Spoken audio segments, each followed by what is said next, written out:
Magandang araw po.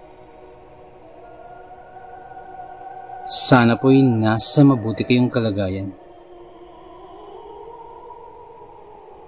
Ako po ulit si Obed. Inuulit ko po. Ako po si Obed. Hindi po ako si Damian. At eto na naman po ang pagpapatuloy ng kwento ng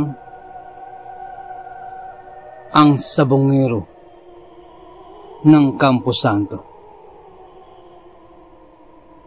Ika-4 na tagpo. Pakinggan natin. Napakalaki ng tulong sa atin yan ni Unyo. Sambit pa ni Kuya Baldo. Kaya nga lamang, noong mga sandaling yun, ay parang nais pang balikan ang dalagang pinagtanungan ni Unyo. At dahil dun, ay nakapagsalita ako. Nako Apol, baka abutin tayo ng hating gabi niyan.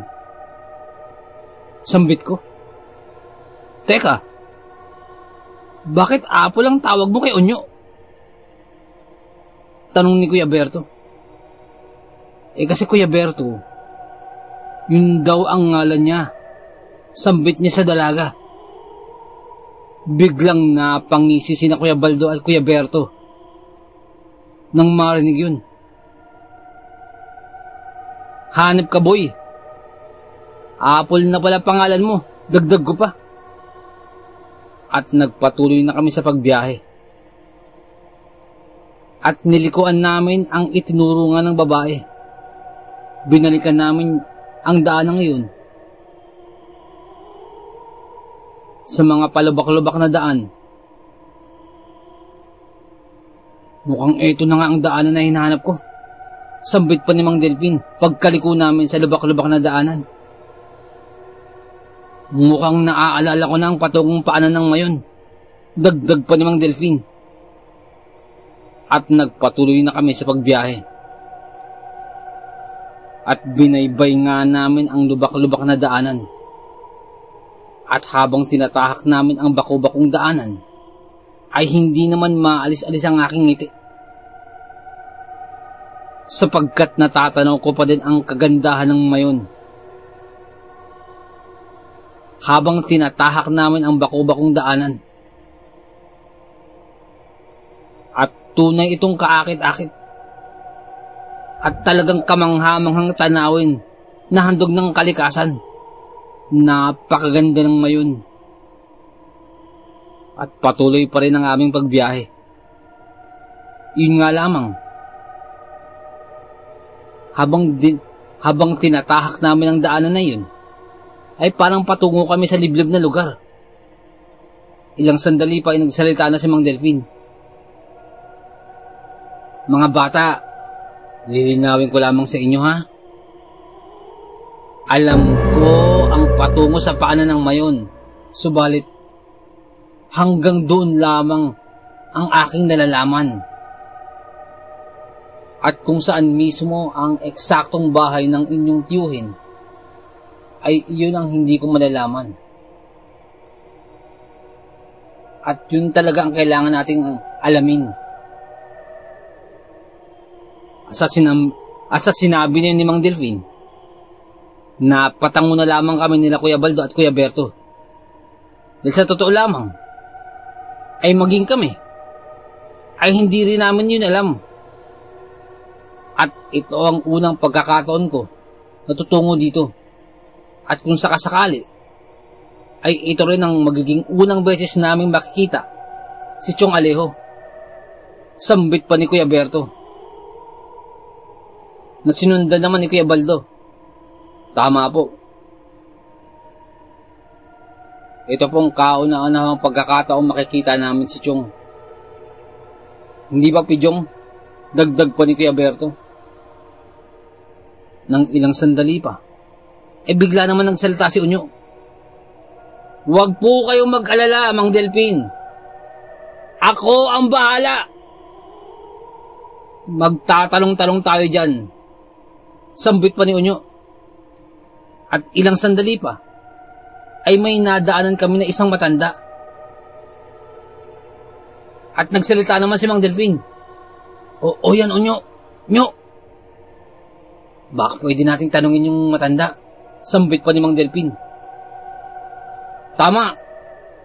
Dagdag pa ni Kuya Berto. At ako din ay sumang-ayon. Subalit, hindi tumugon si Onyo. At pagkatingin ko ay umiiling-iling pa ito. Kung kit walang nagawa si Mang Delfin, kung hindi ang magpatuloy na lamang sa pag-andar. Nang ilang sandali pa, ay saka nagsalita si Onyo nung nakalagpas na kami. Mang Delfin, baka maaaring pakihinto dyan sa may tabi. Sambit na ito. Kung kaya't bahagya ako nagulat. Nagulat ako sapagkat dun pa lamang din namin napansin na may isang dalaga ang naglalakad na may kasama pa na mas matandang babae na sa tingin ko ay kanyang ina o kaanak ng babae. Ngunit bago pa maglakad si Onyo, ay nagpahid pa ng pamada si Onyo sa kanyang buhok. Pagkapahid, ay sabay silip pa na ito sa side mirror ng tricycle ni Mang Delfin na aming sinasakyan. Sinasabi ko na nga ba eh. Babae talaga ipinunta na ito eh. Kaya ito sumama eh. Sambit pa ni Kuya Berto. Matapos maayos ng mabilisan ang buhok ay agad niyang nilapitan ni Onyo ang dalaga. Kami naman ay napailing na lamang. Kami ni Mang Delfin habang napapangiti nang hindi sinasadya.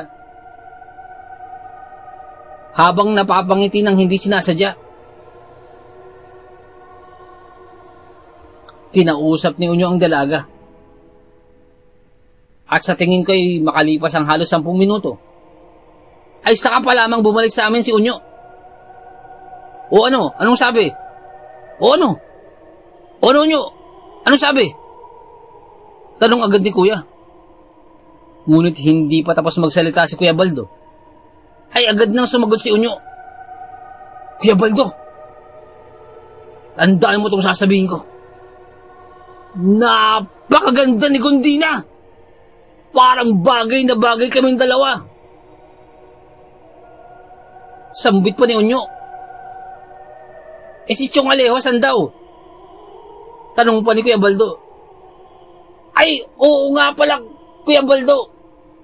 Nakalimutan ko itanong. Teka, babalik ako. Sambit pa ni Onyo. Dahil doon ay nagsabi na sasamahan ni Kuya Baldo si Onyo at sila na magtatanong. Ngunit bago pa bumaba si Kuya Baldo ng tricycle, ay agad sumagot si Onyo. Ay, wag na po Kuya Baldo. Wag na. Ako na lamang po ang bahala. Sambit pa ni Onyo. Hayop ka eh. Panay babae na atupag mo eh. Sambit naman ni Kuya Berto.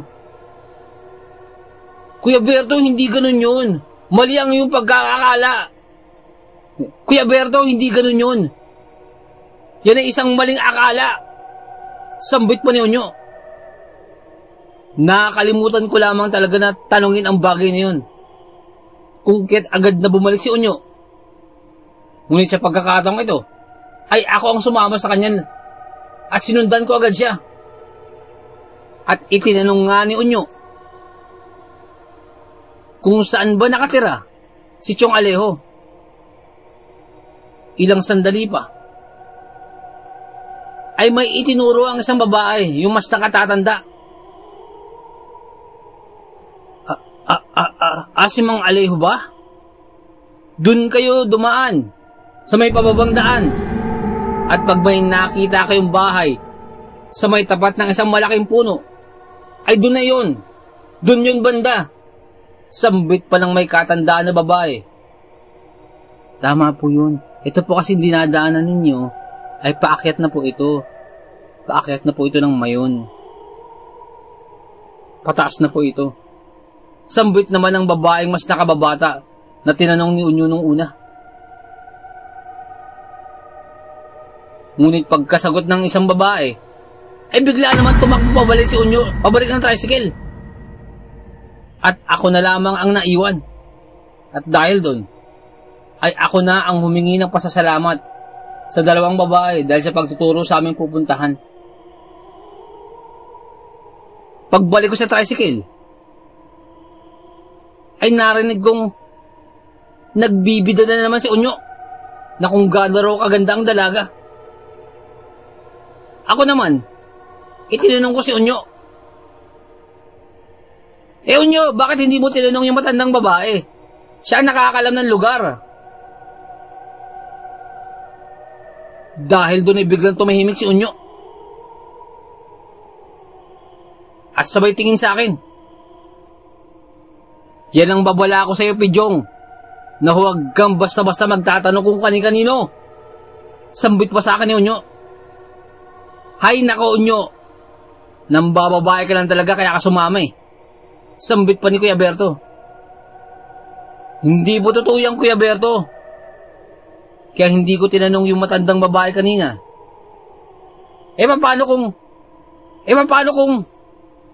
Paano kung aswang yung matandang babae na yun? Paano tayo? Sambit pa sa amin ni Unyo. Kaya ikaw, Pidjong, binabalaan kita na wag mong uulitin yung tanong ka ng tanong kung kani-kanino. Hayaan mong ako magtanong. Sambit pa ni Unyo. At nung mga sandaling yun, ay parang pinagalitan pa ako ni Unyo. Kitang-kita nyo naman kanina, di ba? Sambit pa ni Unyo, na parang tuwan-tuwa sa akin si Gundina nung kinakausap ko siya. Pakiramdam ko ay para akong hagibis eh. Sambit pa ni Unyo, oo, tama. Para kang hagibis, sarap mong ihagis eh. Balibag kaya kita. Sambit pa ni Kuya Berto. Dahil doon ay muli kami nagkatawanan. At sinabi ko kay Mang Delpin, yung lugar kung saan kami itutungo, yung lugar na itinuro ng matandang babae, kung saan matatagpuan ang bahay nitong Alejo. Yun nga lamang, ay unti-unti nang dumidilim ang paligid. Kung kaya't agad nang ipinihit ni Mang Delpin ang manibela ng tricycle. At unti-unti na rin naming hindi nakikita ang palatandaan na sinabi ng babae. Sinundan namin ang daanan pababa, subalit patuloy ang pagdilim ng paligid. At dahil liblib ang lugar, ay talagang napakadilim. Ang dilim ng paligid. Ngunit patuloy lamang kami sa pagbiyahe. Sinusundan lang namin ang daanan na itinuro sa amin. Ngunit napansin namin na parang paikot-ikot lamang kami sa aming dinaraanan. Parang pabalik-balik lamang kami sapagkat nakikita ko lamang yung mga pare-parehas na puno na nadadaanan namin. Parang yun at yun lamang ang nakikita namin. Dahil doon ay nagsalita si Unyo, yan ang sinasabi ko sa Pidjong. Baka namatanda na tayo. Ngunit baka mas malala pa doon. Baka aswang ang nakausap mo. Sinasabi ko sa iyo, mag-iingat ka. Sambit pa ni Unyo. Ilang sandali pa, ay nagsalita naman si Mang Delpin. Ang alam ko pag ganyan, dapat baliktarin natin ang ating mga kasuotan. Mungkahin ni Mang Delpin. Unyo, baliktarin mo nga yung damit mo. Yung barong mo. Baliktarin mo. Gawin mong pantalon. Sambit pa ni Mang Delpin. Kung kaya't napatawa ako. Mang Delpin, grabe naman kayo. Bakit ko naman ho gagawin yun? Nakita nyong bating na bating itong kasuotan ko. Bagay na bagay sa akin. At para na akong isang miyembro ng hagibis. Sambit pa ni Unyo. Bigla naman nagsalita si Kuya Berto. Oo, tama, Unyo. Para kang hagibis. Mukha kang kabayo eh. Ihagis kaya kita. Nagtawanan muli kami habang nasa loob ng tricycle. Subalit patuloy pa rin kami sa pag-andar. At kahit mabagal lamang ang aming pag-andar, ay ilang sandali pa, biglang napahinto si Mang Delpin sa daanan, sapagkat may humarang na matandang lalaki sa gitna ng lubak-lubak na daanan. At maging si Mang Delpin ay tila natulala at biglang napatakbo pa palayo ng tricycle si Unyo. Ako naman ay nanatili lamang sa likod ni Mang Delpin, sa likod ng motor ni Mang Delpin. Nang ilang sandali pa, ay nagsalita ang matandang lalaki na nakaharang. Balita ko, may hinahanap kayo dito Sambit ng lalaking matanda. Nang biglang sumagot si Kuya Baldo. Opo. Hinahanap. May hinahanap po kami. Hinahanap po namin ay si ano po. Ang hinahanap po namin ay si ano. Ngunit sa takot ni Kuya Baldo, ay hindi niya matuloy-tuloy ang kanyang nais sabihin. Nang magsalita muli ang matandang nakaharang, na balbas sarado. Teka, parang namumukhaan kita. Ikaw ba yan, Baldo? Baldo, ikaw nga ba yan? Sambit ng matandang nakaharang. At ang iyong katabi, hindi ba't ikaw si Berto? Sambit pa ng matanda. Parang namumukhaan ko kayo. Ako ba hindi niyo ako naaalala? Nang walang ano-ano, biglang sumigaw si Unyo mula sa likuran. At tumakbo ito. Nagtatakbo patungo sa matandang lalaki na nakaharang. At bigla itong umakap sa lalaking nakaharang. Chong Alejo! Chong! Kanina ka pa namin hinahanap! Sambit pa ni Unyo. Iyo? Sino ka ba, Iho? Ano bang pangalan mo? At kaano-ano kita, Iho? Sambit ng matandang lalaki. Ang totoo po niyan, hindi niyo po kaano-ano. Isinama lamang po ako na ito ni Pidyong. Ay napabungis-ngis kami ni Mang Delpin. Ngunit kasunod nun, ay sabay turo naman sa akin ni Unyo. Habang kausap ang matandang lalaki. Pagkakita sa akin ng matandang lalaking humarang, ay bigla akong inakap na ito. At ang akap niya ay napakahigpit. At bigla itong napaluha. Iho, ikaw bang bunsong lalaki ni Gaspar? Kamukhang kamukha mo si Gaspar. Para kayong pinagbiyak na bunga. At hindi may tatanggi. Anak ka ni Gaspar. Siyang-siya ang itsura ng iyong ama. Kamukhang kamukha mo. Teka, anong pangalan mo, Iho? Tanong nito sa akin. Chong Alejo. Ako po si Pidyong. Sambit ko.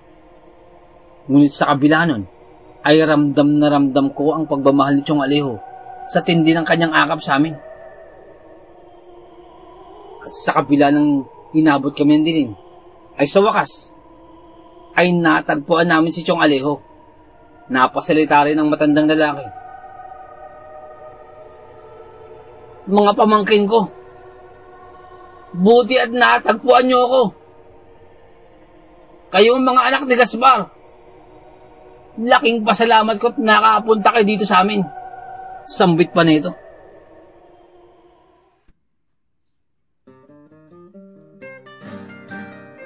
Nais ko lamang pong magpasalamat sa lahat po ng sumusuporta sa ating channel. Sa lahat po ng ating mga subscribers. Sobrang salamat po sa lahat po ng ating mga silent listeners. maraming salamat po.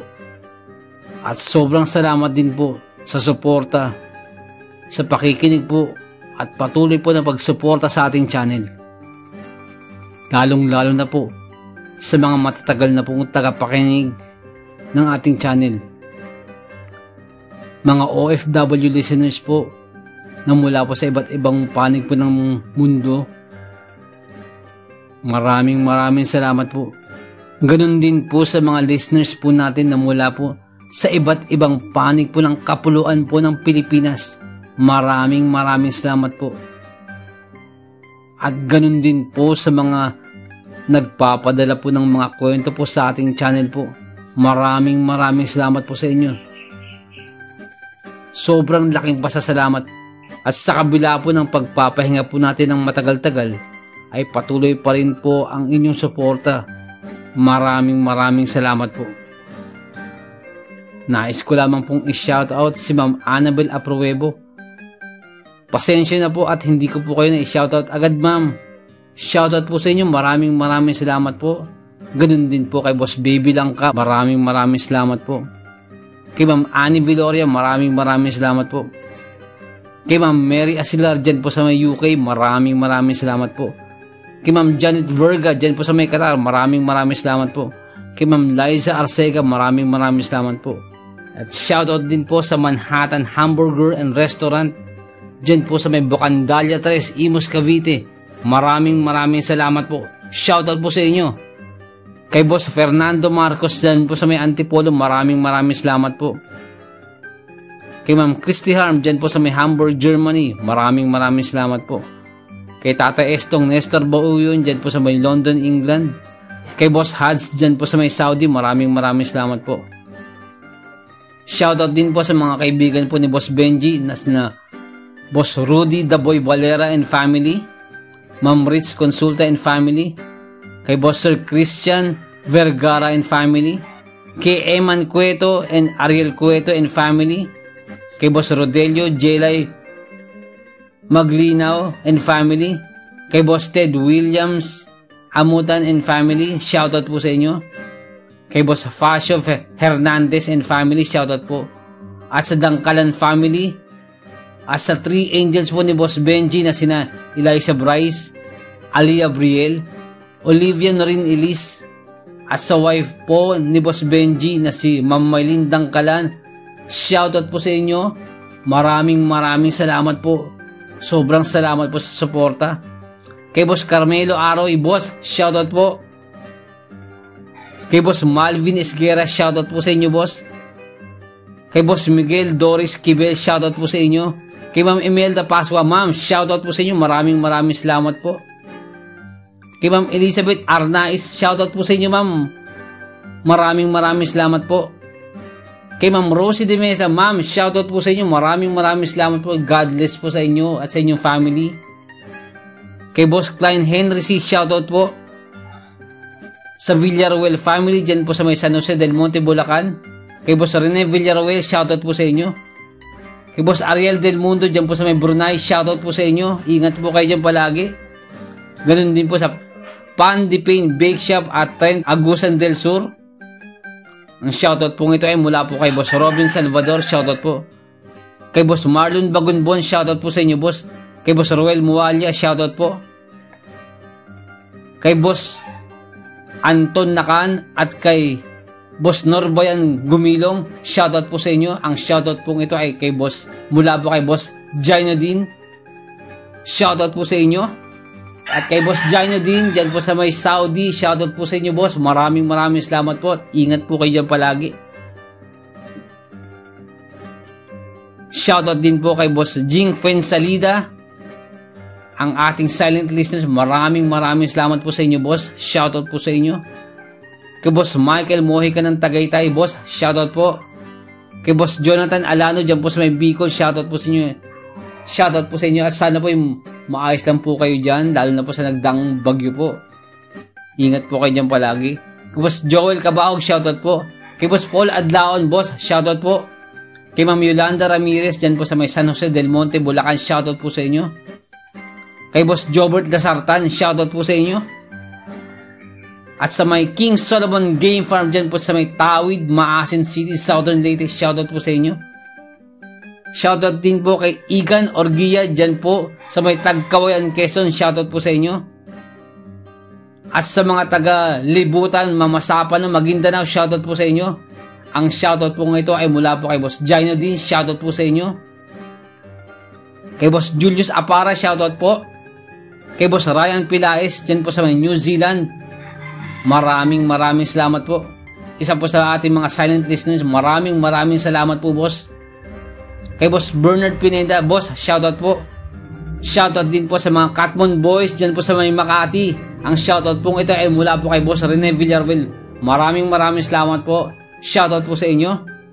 Shoutout din po sa Salvador family, kina Donna Salvador, Andrea Von Salvador, Alita Salvador, at kay Kaiska Salvador.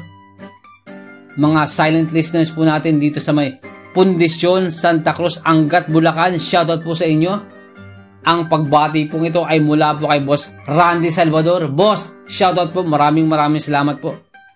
Shoutout din po kay Ma'am Vilma Verano dyan po sa may Banawa, Cebu City. Ang shoutout po ito ay mula po kay Boss Roel Verano, shoutout po. Ang shoutout po ito ay mula po kay Boss Roel Verano. Shoutout po. Daghang salamat, boss.